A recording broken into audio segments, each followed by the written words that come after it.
Amurapta, Om Amurapta, Om Amurapta, Om Amurapta, Om Asara Seteru, Om Asara Seteru, Om Asara Seteru, Om Asara Seteru, Duara Sara Seteru. Attack. Okay, we'll try to conclude this line this evening, but as you can see, this line is very dense. It has a lot of parts to it. And for me, it's quite interesting how they put it all together and on everything that can come out of it. Because it's very compact, it's very dense.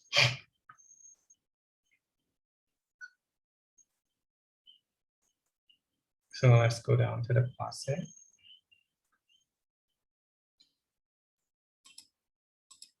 This allows the ardent spiritual aspirant, the Behudet, to see his enemies which have fallen on their faces down on the ground in the dust of the land. So we'll put this one in yellow. And we'll put this one in blue. So the blue is what we've covered. And the yellow is what we're going to work with tonight. And the underline is an emphasis. So tonight we're going to cover what's in yellow. This allows the ardent spiritual aspirant, the Behudet, to see her enemies which have fallen on their faces down on the ground in the dust of the land. And we're getting that here.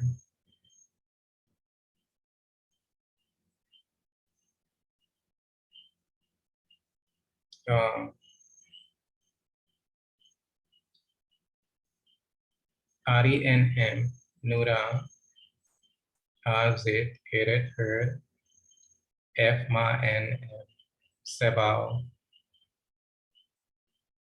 Her, Da. And so we're going to leave this out for now. So we're going to put that in green. It has to be covered. Tep Zenu is to be covered. And Tep Zenu is the face and profile and the door bolt. So the face and profile is Tep.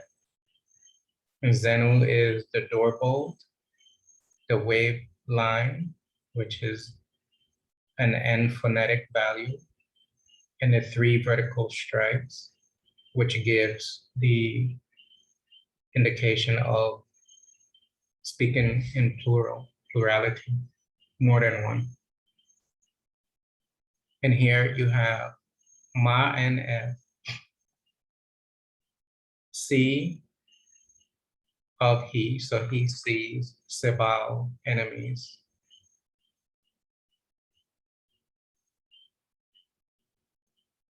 Her, Ta,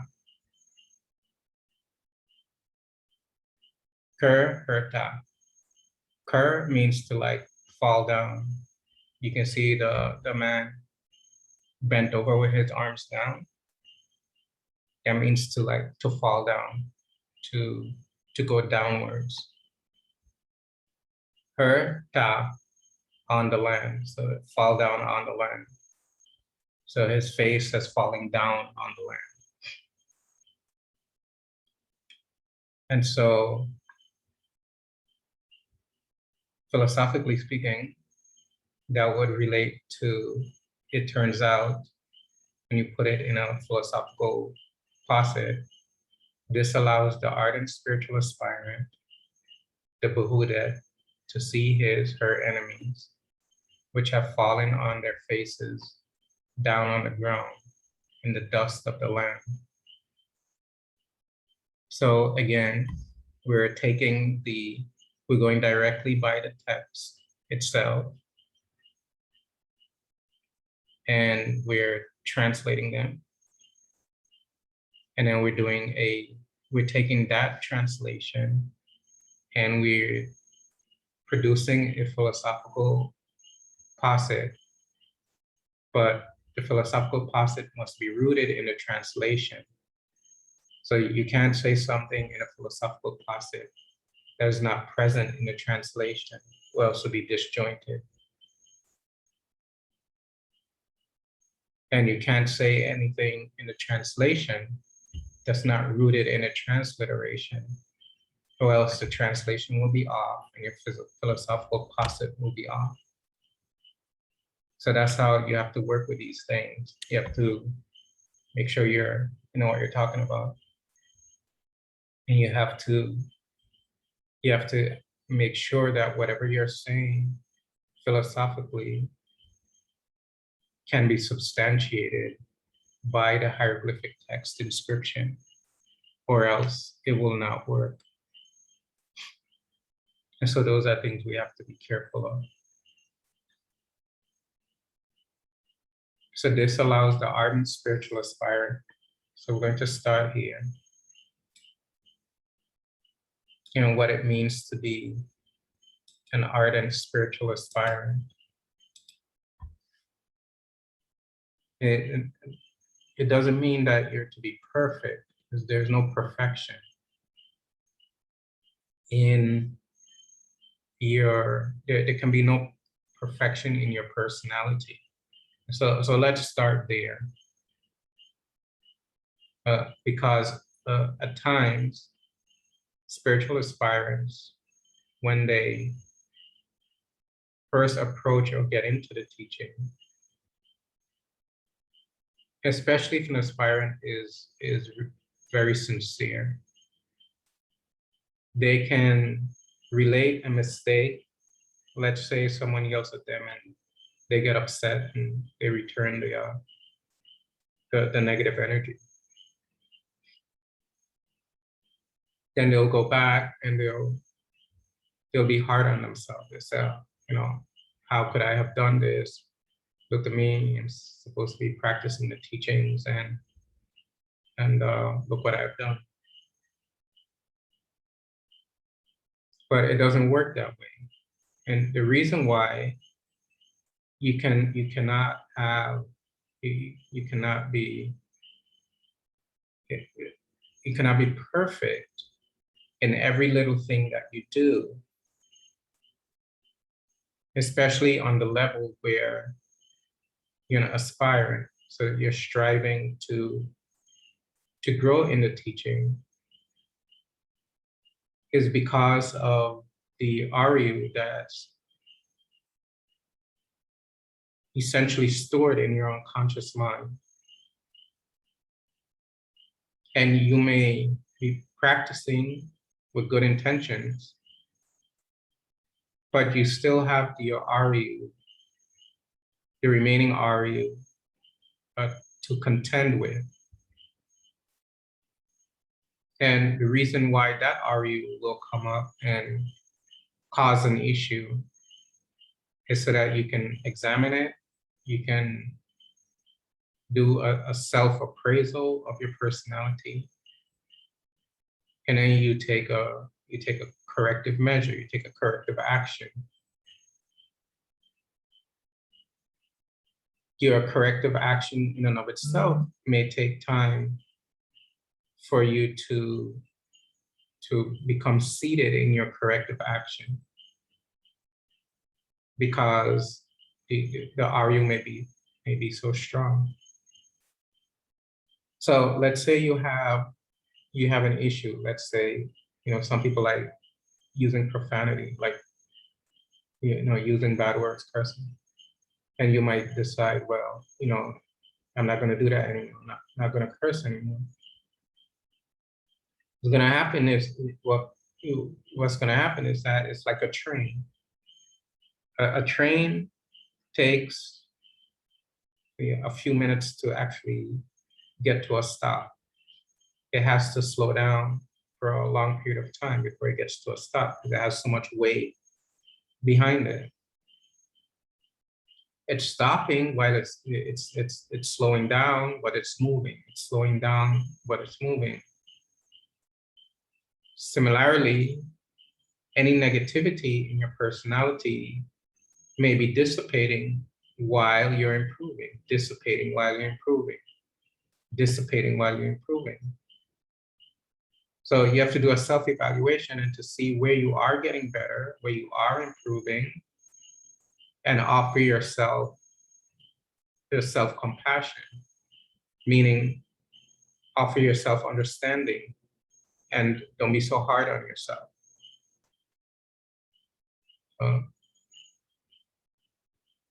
Be compassionate, be tender with yourself. Because as long as you have decided that you're going to work through the issue, you will work through the issue. It's a matter of time and intensity and how much RU is actually built up behind it.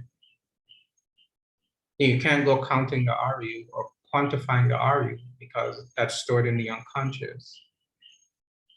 And anything that's stored in the unconscious is subject to a stimuli that will elicit it, that will cause it to come out.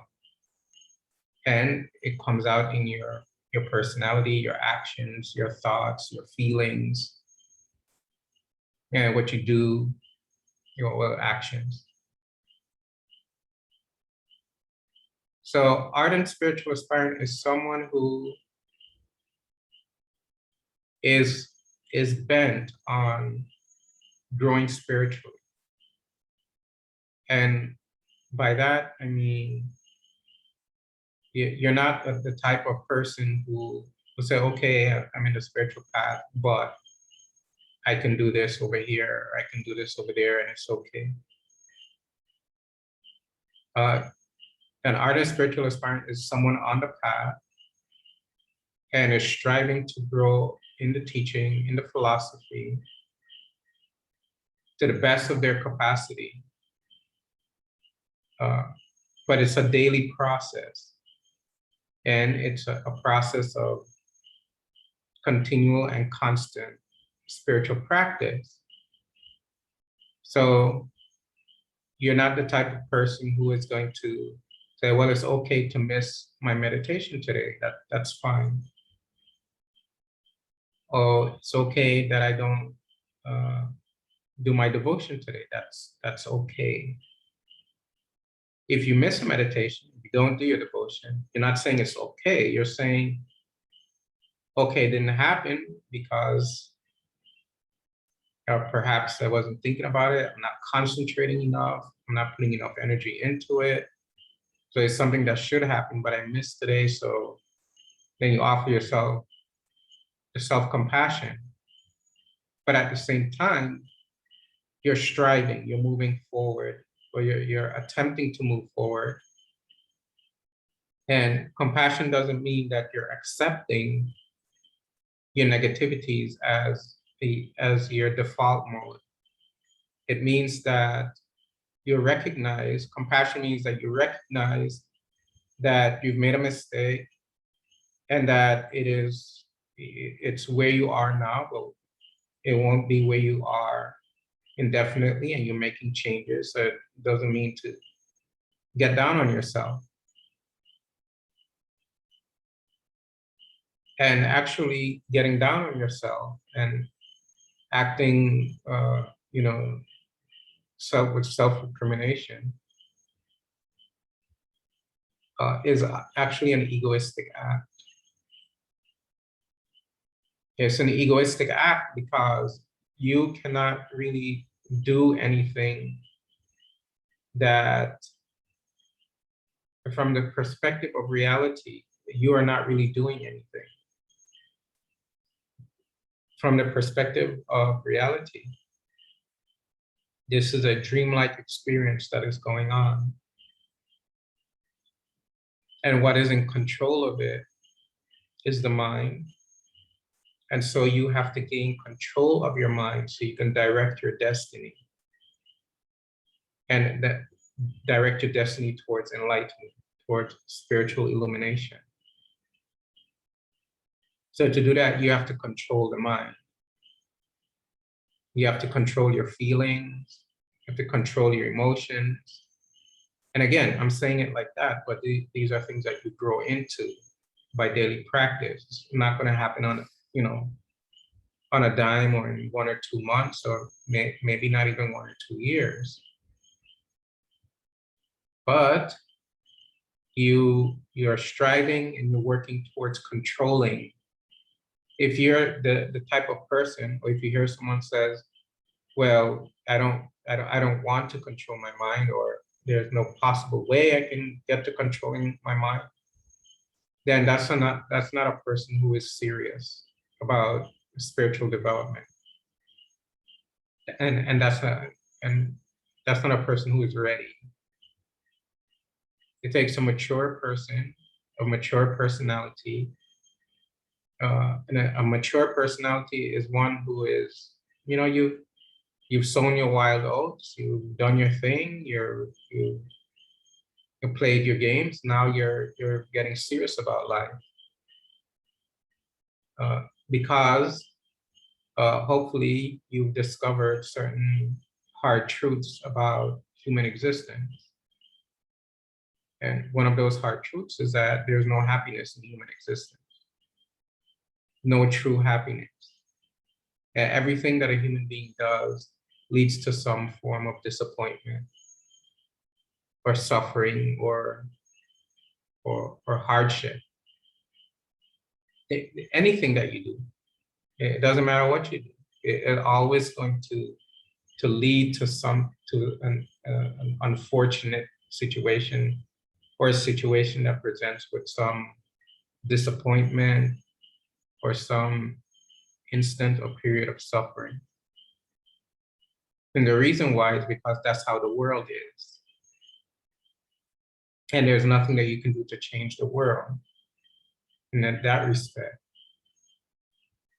So all you can do is change yourself. And to change yourself, you have to control your mind, control your thoughts, your feelings, your emotions. And so you're not eating your heart. If one of the 42 precepts of Ma says, I have not eaten my heart. You're not eating your heart. If a mistake is made, you're coming to a place of understanding. And understanding, it takes a kind of self-examination to understand this is the way how things are, and it meaning the world. And the self-examination is you're examining yourself in the world, and you're trying to unplug from it. You're trying to unplug from the world, and you're trying to plug into spirit. You're plugging into spirit, you're plugging into the process of awit ab. Awit ab means expansion of consciousness, expansion of mind. And with that expansion, you along the way, you come to realize that the life and the world isn't what it's cracked up to be. We've essentially been lied to. But the first lie is the lie we told ourselves. And then when we come into the world, we've been lied to by friends and peers, and even family. One of the big lies is take the good with the bad, and that's a big lie, because even the good is an aspect of the bad. The good is part of the bad, because anything good is going to lead to the bad. So if you eat enough food, you're going to get sick. If you have enough pleasure, you're going to get bored with that pleasure. If you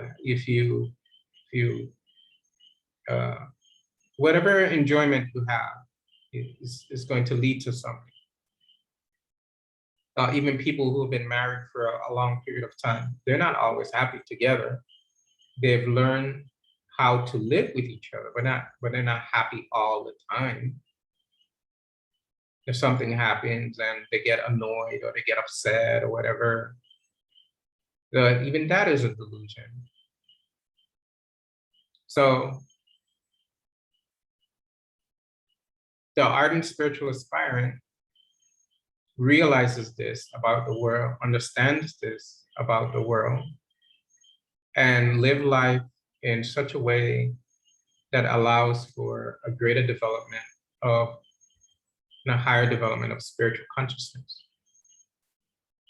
And why? Because essentially you want to break free of time and space existence. You want to break free of the magnetic grip of time and space on your personality. And time and space is time and space. That's how it is. And essentially, your ego is conspiring against you. You may not believe that now, but you do deeper reflection, you'll see how your own ego is conspiring against you, because the you that I'm talking about is not a physical, mental you, it's a spirit being you. And your ego is in a conspiracy with your negative traits and feelings, desires, emotions, to lock your conscious mind into the realm of time and space. It's a conspiracy that's going on. They're working together. So Set is the ego, and your negative traits are his emissaries, his soldiers, and they are working against you. Why? So that you can keep reincarnating, so that the ego can continue with its illusory existence. And that illusory existence, because it is essentially insubstantial, locks you into the field of change. And wherever there is change, there is periods of suffering. And there are periods of suffering. So as an ardent spiritual aspirant tries to understand these things in a way that allows for the forward spiritual movement and growth. So you can be I usually tell spiritual students, how would it be if you were this process of reincarnation? You don't know, suppose you were born, and you probably have had experience, but have forgotten it during the years of chattel slavery. And then you became reborn, and now you're reborn into this time with the rise of fascism. And then if you're reborn, and then if you die, you become reborn again, there's going to be another problem, another issue in the human drama that you're going to have to contend with. So the point is, if you're looking for peace, this is not the place for that. If you're looking for ultimate true peace and relaxed existence, this is not, this is the earth plane. This is the plane of opposites and contention. And how you counteract that is that you discover a peaceful place within yourself. So when the world is acting up, it doesn't disturb you. It doesn't cause you undue anxiety, stress. agitation, you revert to that peaceful place within yourself while the world goes on with its insanities. So an ardent spiritual aspirant is someone who looks at things, or at least has have a willingness to look at things the way they really are, to strip away the uh, to strip away the veil of of ignorance, and to look through one's own utopia ideal about life and to see it for what it truly is.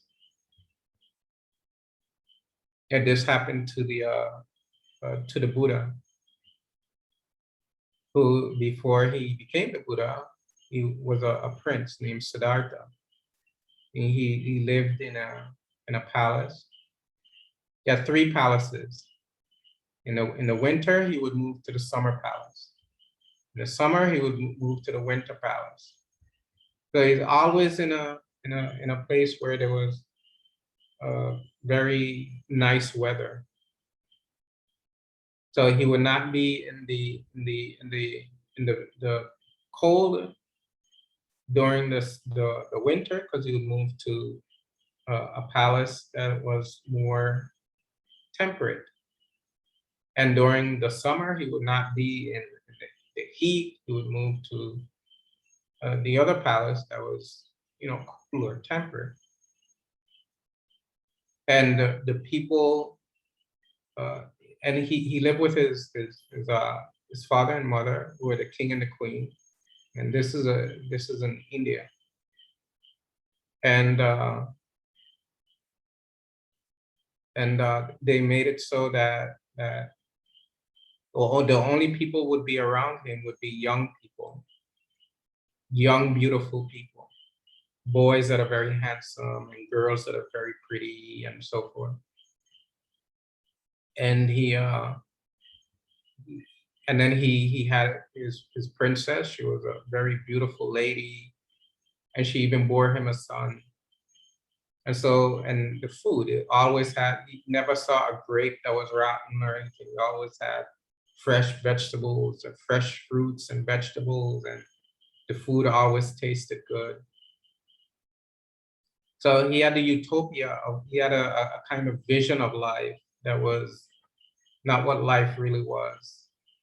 Yeah, everything was beautiful and wonderful and nice. So a facade, he was living a facade. And this is a myth, but what it's illustrating is how human beings build up a kind of view of the world for themselves that is an antithesis to how the world really is. And very rich people do that to themselves all the time. But poor people can do that too, very poor people. If they start thinking, very rich people with their greed, now they don't have 5 cars, they need 30. They don't have 5 homes, they need 8. And they need a jet to jump into, to fly whenever they want, wherever they want. And they have to have a yacht, and they have to have their parties on the yacht. And just on and on and on and on. And poor people, oh, if I could have the yacht, if I could have the 20 cars, if I could have the 5 mansions, I would be very happy. So both sides are deluded. Both sides are living in a delusion, manifesting a little different way. It's a delusion nonetheless. And this is how human beings build up a kind of utopia about life. And those are the extremes, the very rich and the very poor, but everyone in between is like that.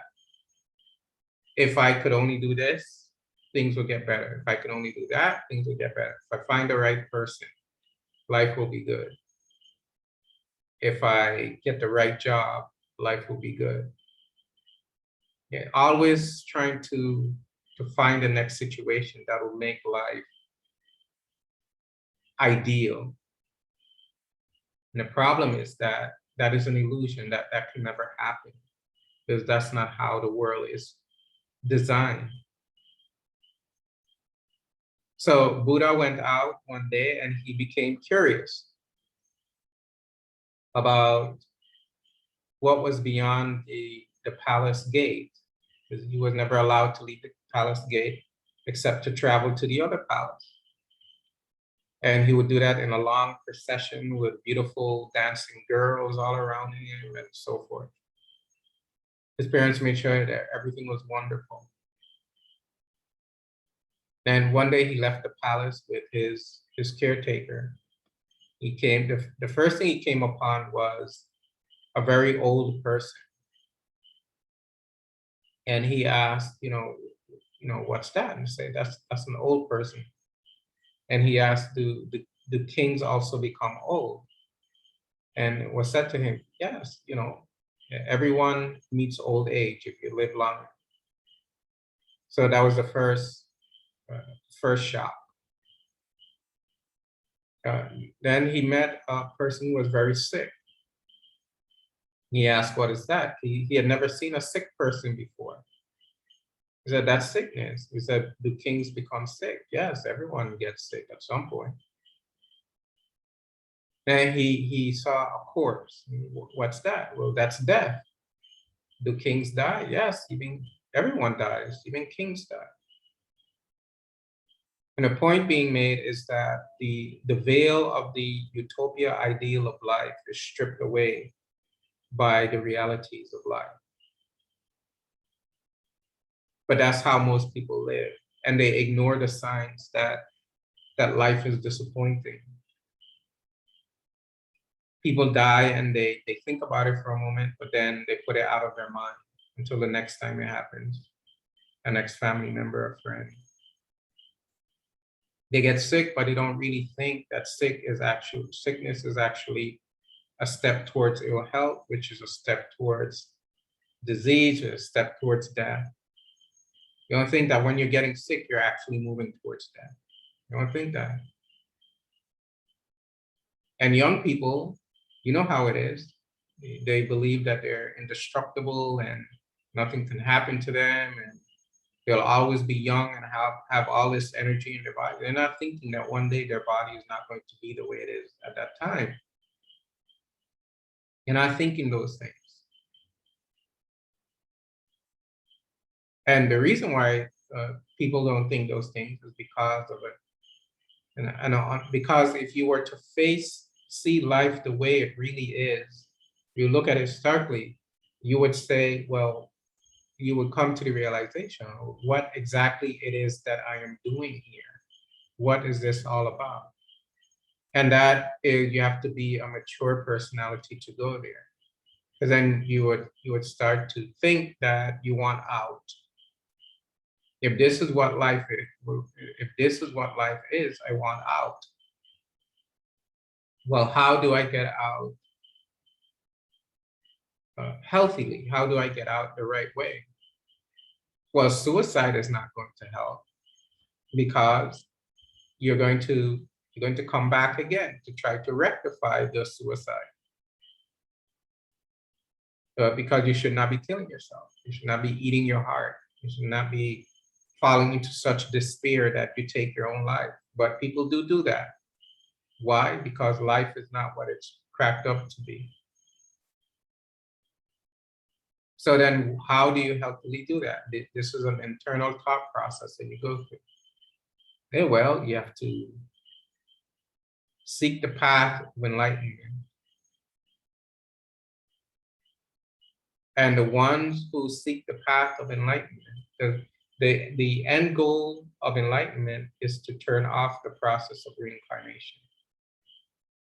And so you're not coming back here to face all of this nonsense again. And so the ardent spiritual aspirant is the one or ones who are willingly walking the path of spiritual illumination so that they can turn off the process of reincarnation. because they're the ones that have looked at life and has found out that this temporal existence is, you played your games, you've had your fun, you've had your time here. Now it's time to go, because you're not becoming ultimately contented or happy because of it. It's a problem. Human existence is a problem. If we are able to face that reality, we're able to look at that squarely, recognize it, and realize it, not just accept it because I say it or another spiritual teacher says it, but for yourself, when you look at it, look at it squarely for what it really is and see the truth in it, then you'll be a qualified ardent spiritual aspirant. Because you see death around you all the time. You see dead insects. If you spray your house for bugs, you see them on the ground dead or whatever. You may step on an ant, so that's death all the time. You may plant something that doesn't grow and it dies, so that life is constantly reminding you, trying to tell us that death is a finality of temporal existence. That's what's here. That's what's everything is going to lead to this. If we listen to that, then we'll say, okay, let's do something more.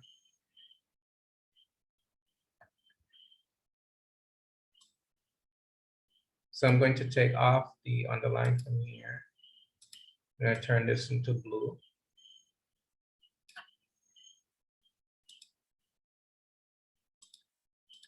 And we're going to underline.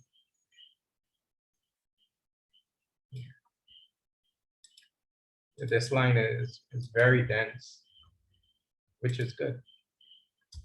To me, this is fun. The Behudet, so the ardent spiritual aspirant is the Behudet. And the Behudet is the one who is essentially taking on the qualities of Behudet.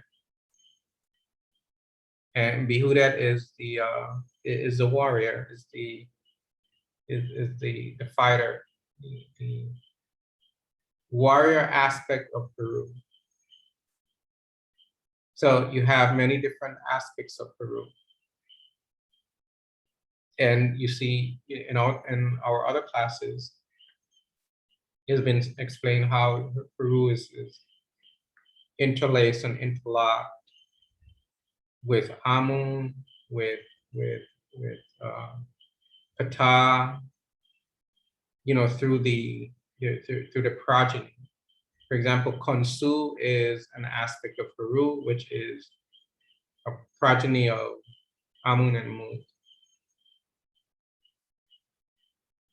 Nefertem is an aspect of Peru, is a progeny of Ptah and Sekhmet. Then you have Peru, the son of Asar and Aset. So Heru, Sa, Asar, Aset. Heru, son of Asar and Aset.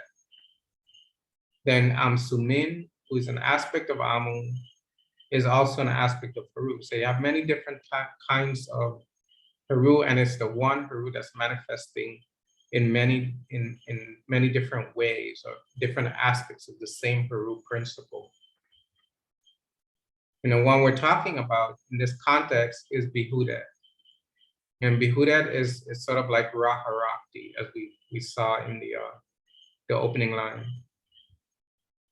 Raharakti is the warrior aspect of Ra. Similarly, Behudet is the warrior aspect of Heru. So Heru's aspect that engages in the battle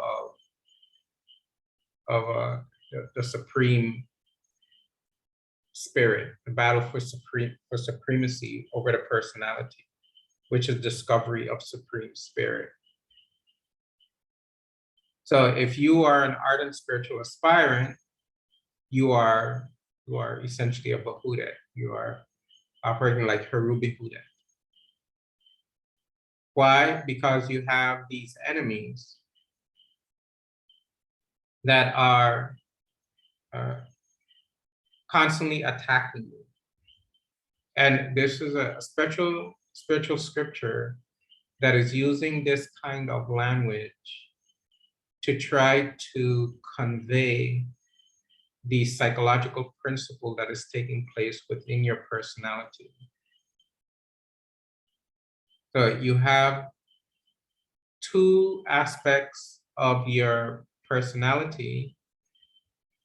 One is called your spirit consciousness being, which is Heru, and the other is your ego. And spirit consciousness being has an aspect that is Heru aspiration, that is that is tied in a struggle for supremacy of your personality.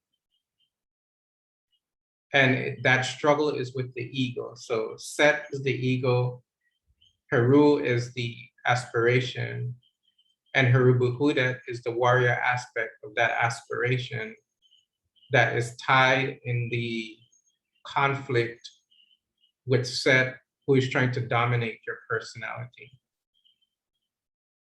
And this is occurring within your personality. Set, the ego, Heru Behudet, your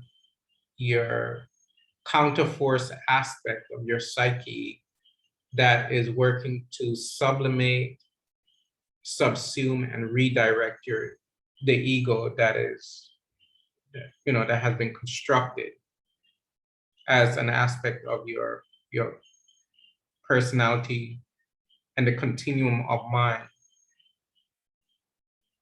Is they have three relative planes of mind: the conscious, subconscious, unconscious. And the ego is seated in the unconscious. It's like the center of the unconscious. And so the ego is the primary focus of the ego is to contain your personality so that you can ascertain yourself as an individual being outside of spirit being, removed from spirit being.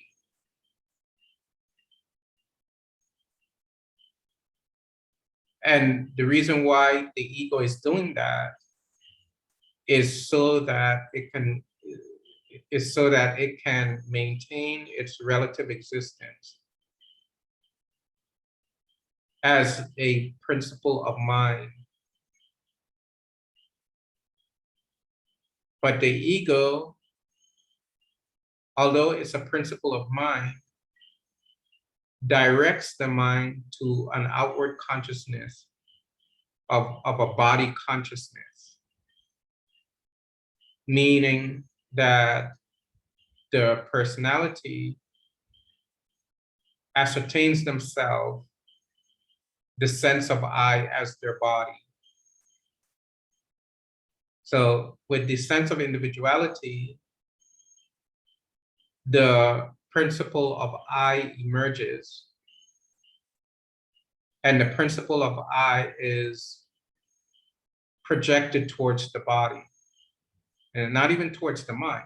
It's projected towards the physical body, the cot.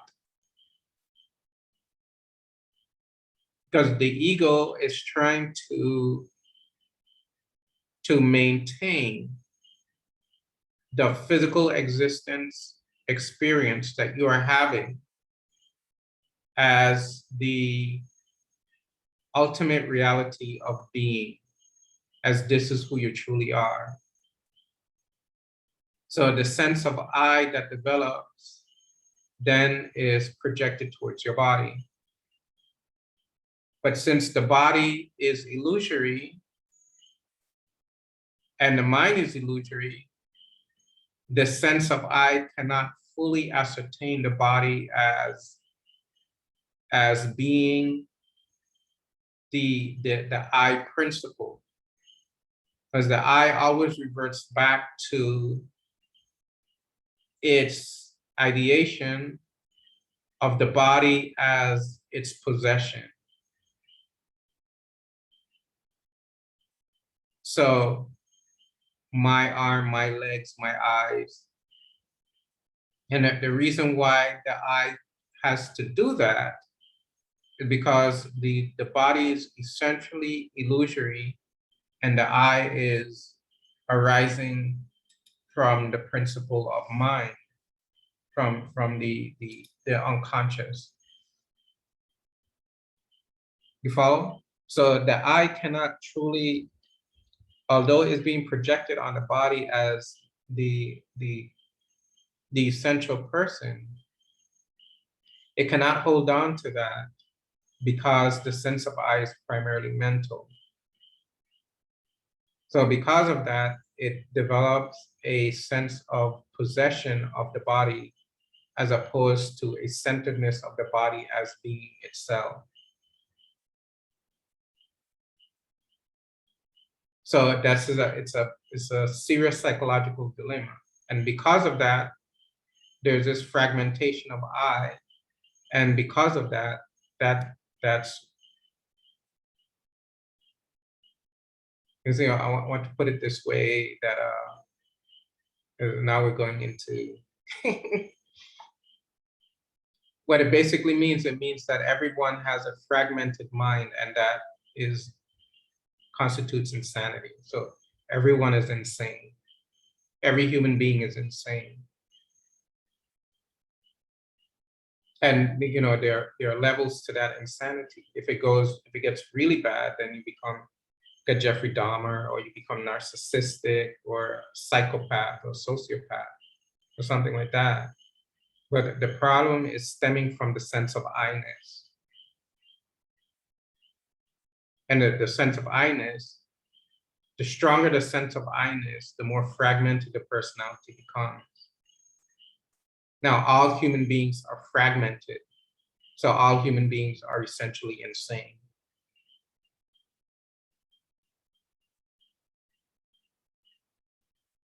So think about that.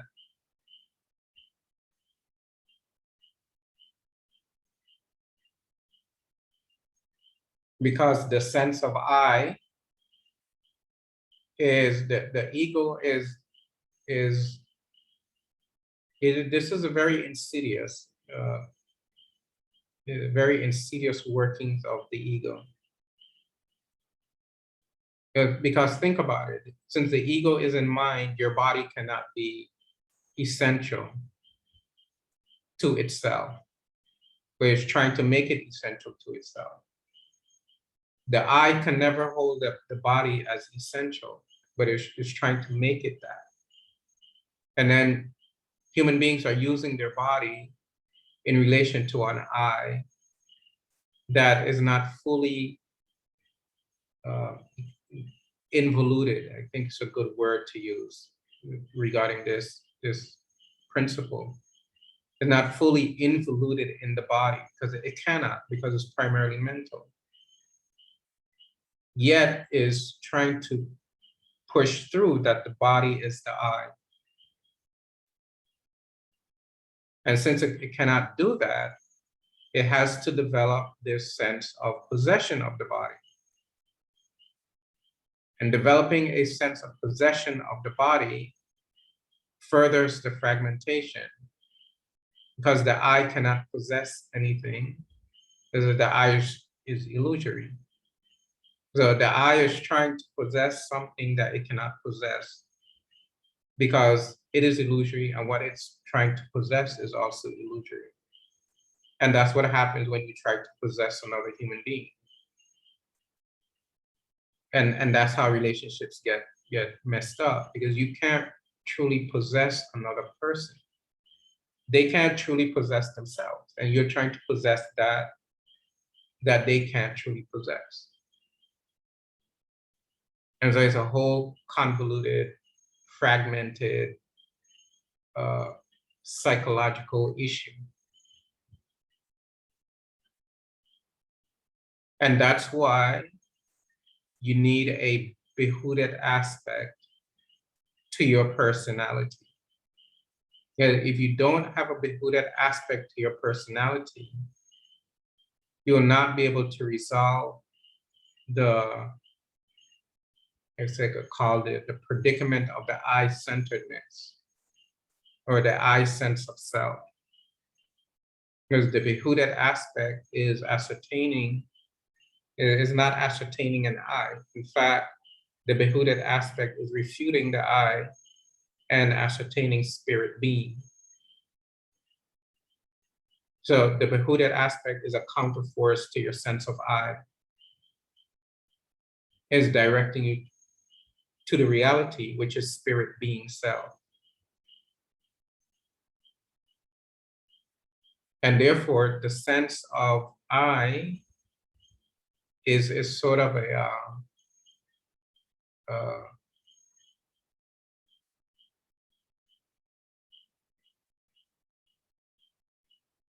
it's sort of a kind of a principle that is trying to construct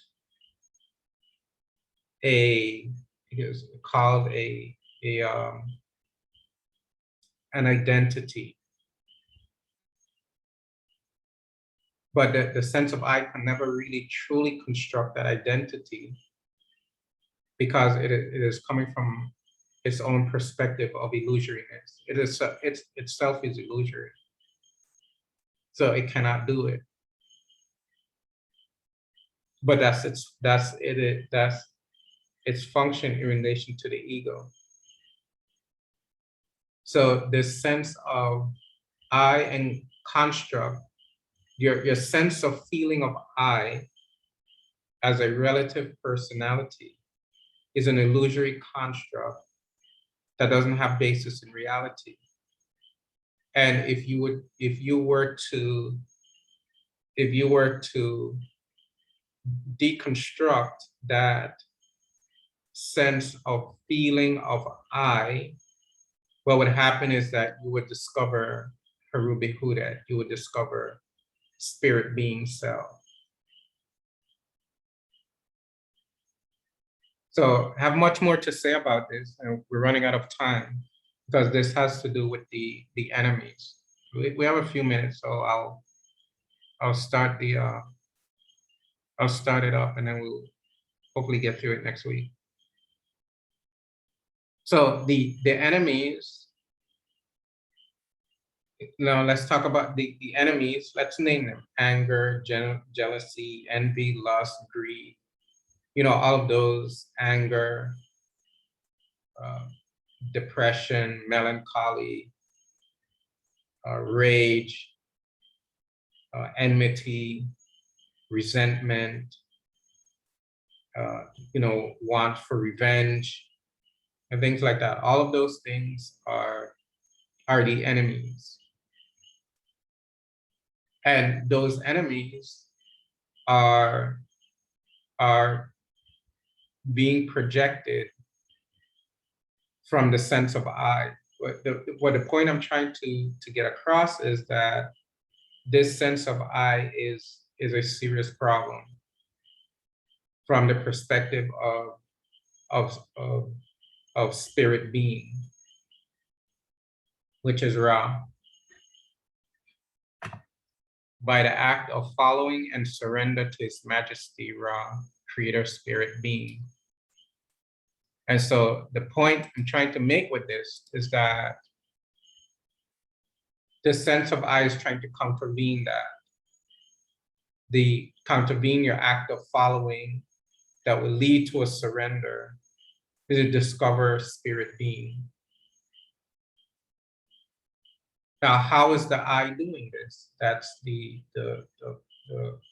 question.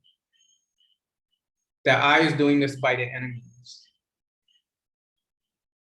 which is propping up the ego so that the personality can be infused with this sense of I-ness which works to maintain the illusory construct of an individual entity, which you are not an individual, you are universal spirit being. Now, when these enemies have fallen down, meaning you root them out of your personality, well, this is what you're trying to do. You're trying to root out these enemies.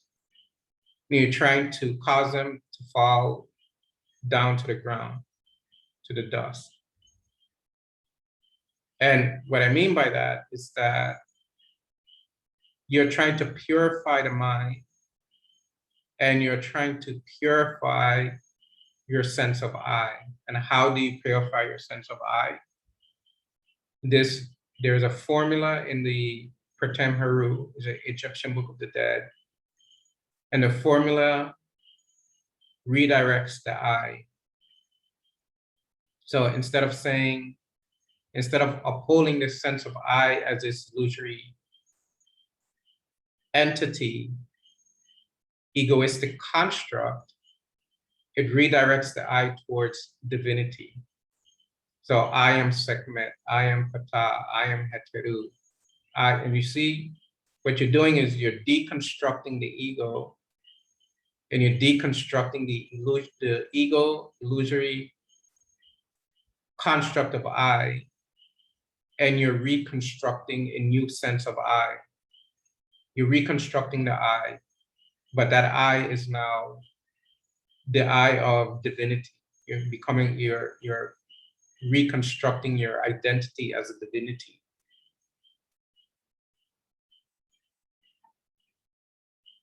So we'll talk more about that next time.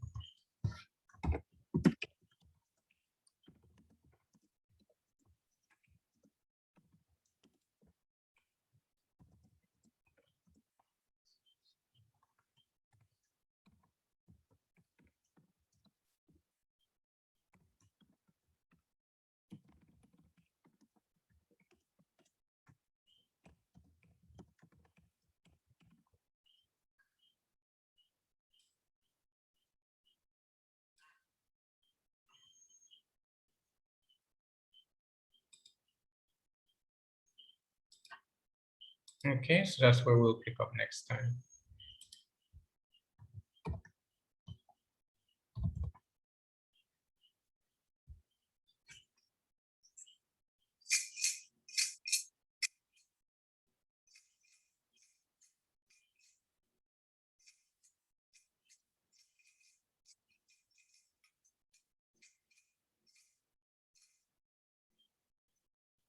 Duara sana senteru.